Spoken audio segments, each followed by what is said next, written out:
Yerim Post n'est pas de ceux qui dénient du sens au débat sur l'inventaire des actions respectives d'Abdoulaye Wade et de Macky Sall dans le cadre de la réalisation de l'aéroport international Blaise Diagne. Pour l'histoire, il est utile de savoir qui a fait quoi.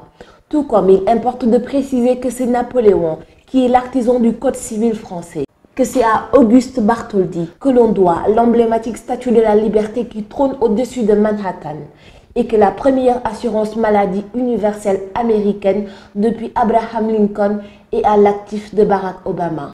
L'AIBD mérite toutes les querelles de paternité. C'est l'une des plus importantes infrastructures réalisées depuis l'indépendance du Sénégal.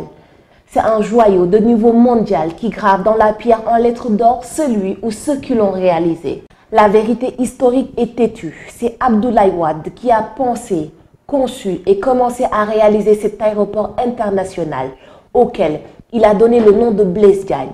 Mais le trait dominant de sa gouvernance a vite ressurgi.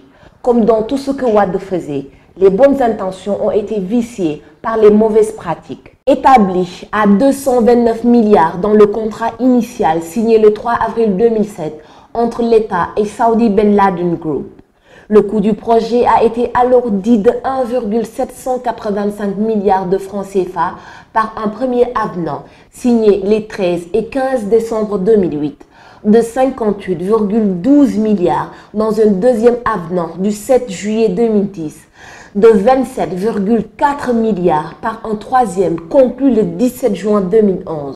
Quand il accédait au pouvoir en mars 2012, Macky Sall a trouvé un projet en croissance dépensière constante qui avait de loin dépassé la date initiale de livraison fixée au 3 septembre 2010.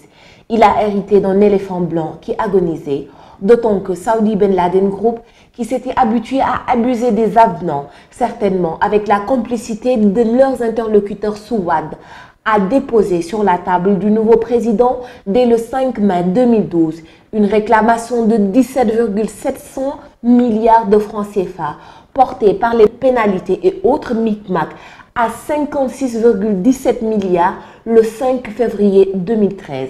Macky Sall a refusé d'obtempérer, contrairement à ce qui se faisait de par le passé. Il s'en est suivi un blocage du projet.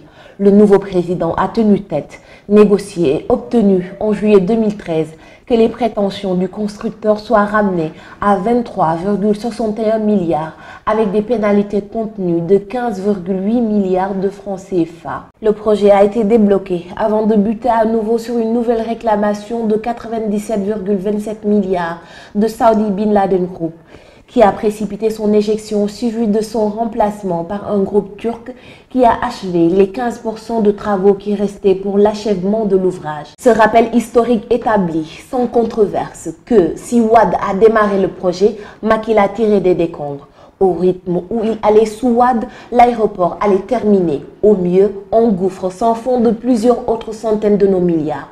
Au pire, en chantier abandonné. Il faut ajouter à ces incertitudes le montage cupide qui avait été fait pour diriger les ressources futures de l'ouvrage vers des paradis fiscaux des Caraïbes à travers Daport, une filiale locale de Fraport, alors créée exprès à cette fin.